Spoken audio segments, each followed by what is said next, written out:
पुन्हा असं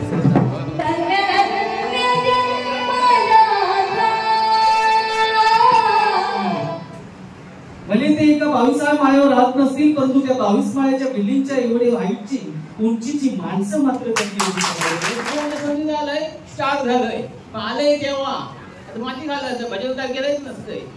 पण तो एक सांगतोय आजची पोच पाहून सांगतोय पाकर साहेब आले बघा आशिष पाकर साहेब मोठी व्यक्ती आहे. पण ते आल्यावर बोलले हे जे इलेक्शन उभे आले का निवडून म्हणता नक्की येतील. पण माझ्या भावाने सांगितलंय भजन करताना आपलं भजन देवापर्यंत बोललं पाहिजे. आपलं भजन पाकर साहेब किती सांगते आपलं भजन आपल्या आई आपल्या बायकोन पोरी बहिणी ऐकण्यासारखं असलं पाहिजे असं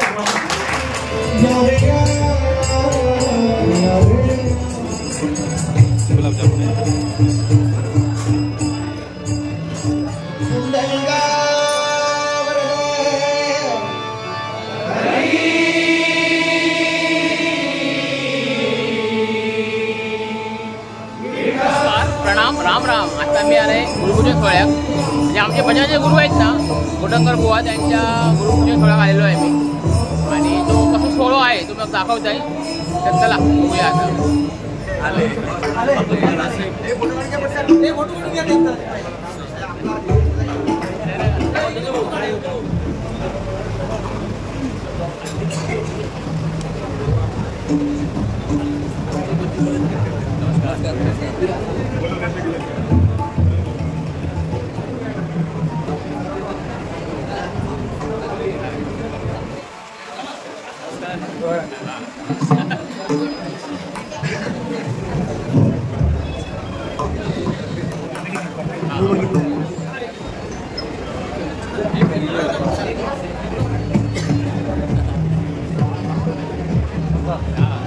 सन्माननीय अनंत सावंत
आज आमच्या सर्वांच्या विनंती स्थान देऊन पोलीस अधिकारी दत्ताराम लोखंडे आपण यायचा आहे. दत्ताराम लोखंडे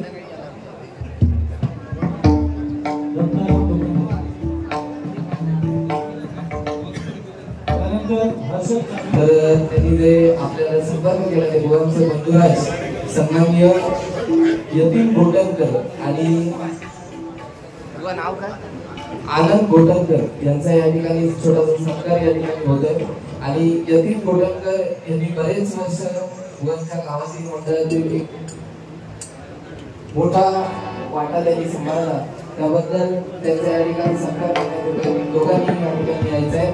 आमचे सन्माननीय सावंत काका या ठिकाणी त्यांचा सत्कार करतील.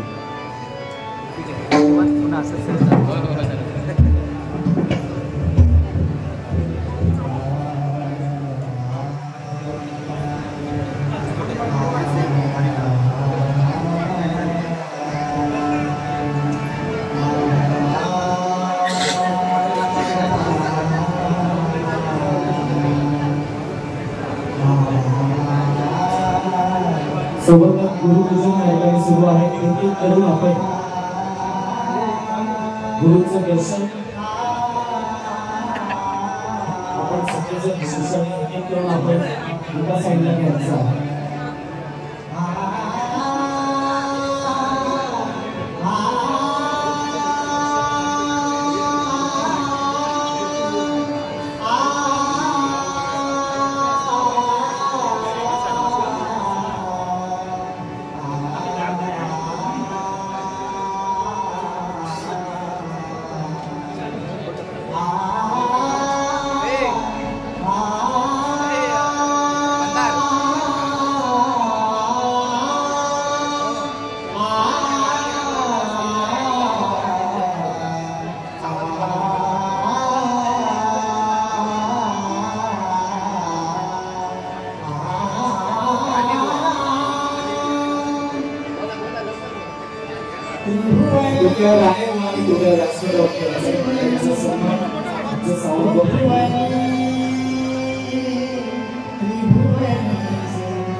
सदानंद जाधवजी पुढीलसाठी साथ करण्यासाठी आपण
आज उपस्थित राहिला आणि खूप सुंदर अशी सेवा या ठिकाणी रुजू केली त्याबद्दल मनपूर्वक धन्यवाद. निलेश मिस्त्री बुवा एक भजनी कलावंत या ठिकाणी आज उपस्थित झालेले आहेत.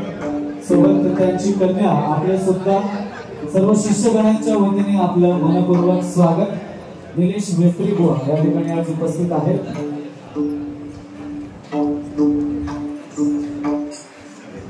गुरुंनी दिलेला हा ज्ञानवसा म्हणजे असाच चालवायची आपली सगळ्यांची शिष्यांची जबाबदारी आहे. हा वसा आपण सगळेजण हा भजनी सेवेचा वसा आपण सगळेजण जोपासणार आहोत आणि त्यानिमित्त आज हा गुरुपूजन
उत्तम साधकगण पुढे मी आमंत्रित करतोय चंदू जाधव यांना त्यांचा अभंग सादर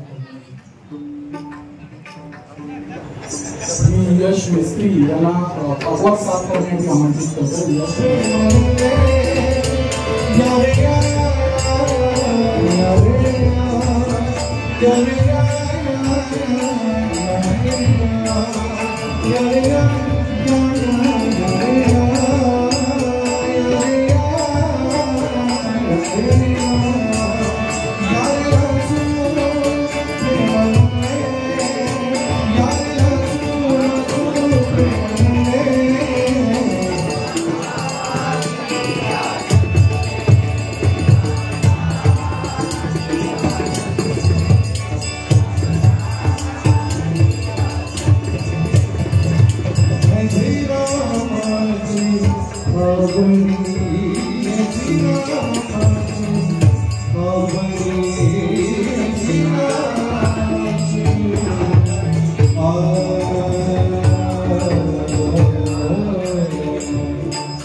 काय कमवलं म्हणजे ते एका 22 माळ्यावर राहत नसतील परंतु त्या 22 माळ्याच्या बिल्डिंगच्या एवढी हाईटची उंचीची माणसं मात्र त्यांनी आणि ती माणूसकी जमवलेली आहे. हे मोठे पण आपल्या बरोबर आहे. खरंच आपल्या सगळ्यांच्या मुखातून अनेक उद्गार निघत आहे त्याचं थोडंसं सारांश यामधून सांगण्याचा प्रयत्न आहे. गुरु आणि शिष्य यामधील एक अनोखा दिवस ज्याची आपण सदैव वाट पाहत असतो. गुरूंच्या चरणी लीन होण्याचा दिवस जे काही ज्ञान, जे काही गोष्टी आपण गुरुकडून घेतलेल्या आहेत त्याबद्दल कृतज्ञ होण्याचा दिवस म्हणजे गुरुपूजनाचा दिवस। आणि त्याबद्दल आज अनेक आपण शिष्यगण या ठिकाणी उपस्थित झालेलो। तर मी उपस्थित शिष्यगणांमध्ये विनंती करेन की आपल्याला जर आपल्या गुरुबद्दल या ठिकाणी काही विचार व्यक्त करायचे असतील तर आपण या ठिकाणी येऊन आपले विचार व्यक्त करू शकता। विद्यार्थी असेल तो 17 वर्ष त्यांच्यासोबत खूप भाग्यवान आहे। आज इथे ऑफलाईन म्हणजे त्याच्यात शिकायला येणारे विद्यार्थी दिसतात, पण न शिकायला येणारे विद्यार्थी एवढे असतील की आपल्याला माहित पण नाही, त्यांचे फक्त व्हिडिओ बघून गाणी म्हणतात। त्यांना कोण तुझ्या बोलतो आम्ही अभंग म्हणू का? समजा एखादा अभंग किंवा एखादा गजर ध्वनी रचलेला असेल तर बुवा सांगतात नाव बदलू नका, किंवा अशा बुवाचं जरी एखादा गजर असेल किंवा काय असेल बुवा नेहमी सांगतात त्याचं नाव, कारण आपण तुका म्हणे नावा म्हणे आपण बदलू शकत नाही, त्यामुळे नाव कोणतं करता येतं त्यांचं श्रेय त्यांना, त्या अभंगाचं श्रेय किंवा गाण्याचं श्रेय त्यांनाच गेलं पाहिजे। चाल पण त्यांनी बांधलेली असते, तुम्ही गाऊ शकता, कोणी गाऊ शकतो, ऐकून गाऊ शकतो। तर अशा या गुरुमाऊलींना खूप स्वामींच्या चरणी प्रार्थना करतो की निरोगी आणि उदंड आयुष्य जीवन अशी सेवा काही शिवाची सेवा हातून करो। धन्यवाद।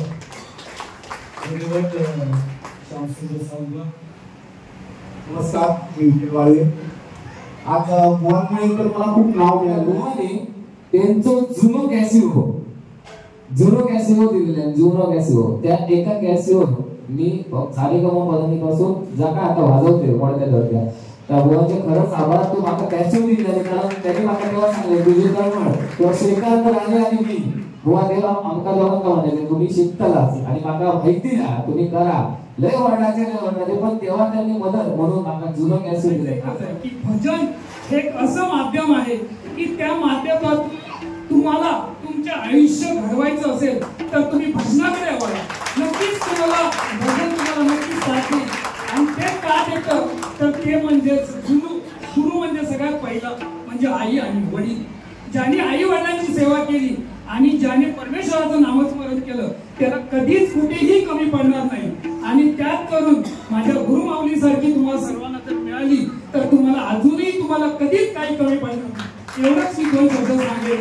गोटनकर माझ्या तर स्वप्नामध्ये पण नव्हतं की सुशील गोटनकर बुवा आमच्या चाळीमध्ये खरोखरच या ठिकाणी येतील आणि चाळीचं उद्भव करतील असं मला कधी वाटलं नव्हतं। या गुरुमाऊला अखंड स्वामी समर्थ महाराजांनी खरोखर चांगलं आणि व्यवस्थित सुदृढ ठेवावं आणि त्यांच्या इच्छा आजपर्यंत पुरे करतायत आणि याच्यावर सुद्धा अगोदर करावं। आताच पुढील आपलं मनोगत व्यक्त करण्यासाठी संदीप पावसकर, कोण म्हणता बेवड्यात नाही त्यांचे संदीप पावसकर, खरंच हे सुद्धा आपली भजन संस्कृती जपत आहेत आणि आज ही भजन परंपरा आज आपल्या माऊलींचं कार्य अनेक लोकांपर्यंत युट्यूबच्या माध्यमातून सुद्धा पोहोचवत आहे, त्याबद्दल तुमच्या सुद्धा या कार्याला एक थांबवत असताना तर आपण सुद्धा आपलं मत व्यक्त करा। नमस्कार, प्रणाम, राम राम। मी असं संदीप पावसकर जेना मला सांगितलं आम्ही बोला आणि माझी सवय आहे ती, आणि प्रत्येक सवय आहे ना ही आपली जाता लक्षात घ्या। बदल केला पण फाटशात मी फोनच्या संधी झालंय स्टार्ट झालंय आलंय तेव्हा माती घालायचं भजवता गेलंच नसतंय, पण बुवा एक सांगतोय आजची पोच पावती सांगतोय हे पाककर साहेब आले बघा। आशिष पाककर साहेब मोठी व्यक्ती आहे, मोठी व्यक्ती मला बघलो सेपरेट म्हणून सांगत नाही, पण ते आल्यावर बोलले की हे जे इलेक्शन उभे आले का निवडून कोणता नक्की येतील पण माझ्या मावळी सांगितलं भजन करताना आपलं भजन देवापर्यंत बोललं पाहिजे। आपला भजन पाककर साहेब किती सांगते आपला भजन आपल्या आई आपल्या बायकोन पोरी बहिणी ऐकण्यासारखं असलं पाहिजे असं शिकवण ठेवा असं झाला त्यांच्यामध्ये बाय बाय। खूप धन्यवाद पाहिजे। खरंच हे जे उत्तर आता आपण बोललो आहात आणि ह्याची प्रचिती आम्हाला सदैव येत असते। आपलं भजन जे काही असेल त्याच्यामध्ये आपण ते परमेश्वरापर्यंत पोहोचलं पाहिजे आणि अशीच भावना आपल्या माऊलींची सदैव आपल्याला ऐकायला येत असते।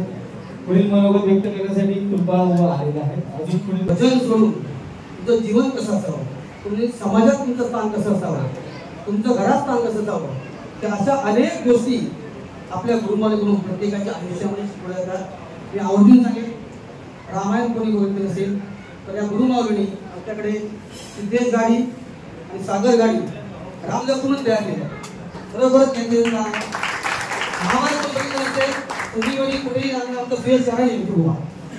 काही काम सांगा, कुठल्याही क्षणी कुठल्याही परिस्थितीमध्ये उभं राहणारं व्यक्तिमत्व आमच्या गुरुजींनी तयार केलेलं आहे. सांगायचं तात्पर्य एवढंच आहे की गुरुजींनी नुसतं संगीत पेटी भजन हे न करता हे तर आहेच, या व्यतिरिक्त समाज परिवर्तन, आपलं वैयक्तिक आपलं भविष्य कसं घडावं हे आमच्या गुरुजींना प्रत्येक ठिकाणी सुंदर असं उदाहरण आपण बघत आहोत की ही भजन परंपरा आणि भजन संस्कृती जपण्याचा वारसा आज स्वरूपकडे आलेला आहे आणि त्याचं उदाहरण भविष्यात खूप सुंदर आपल्याला हे चित्र पाहायला मिळेल.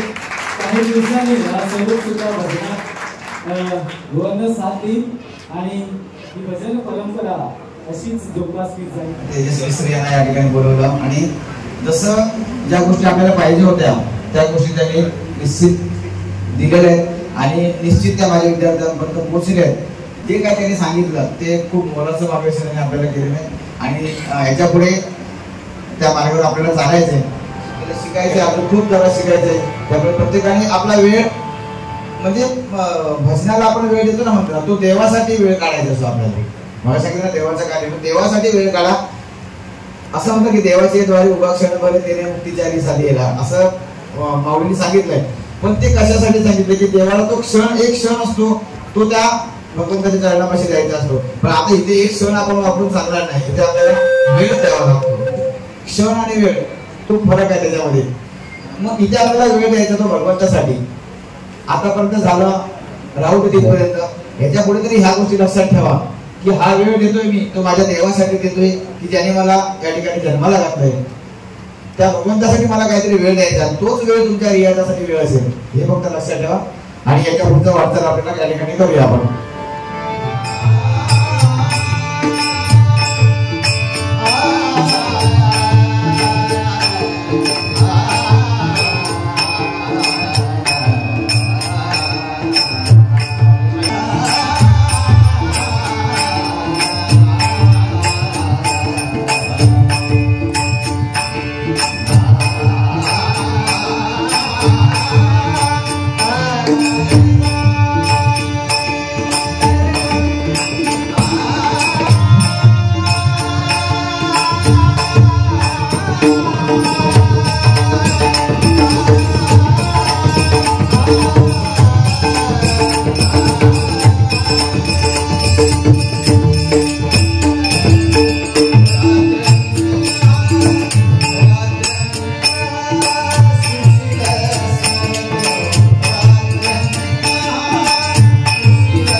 Thank you.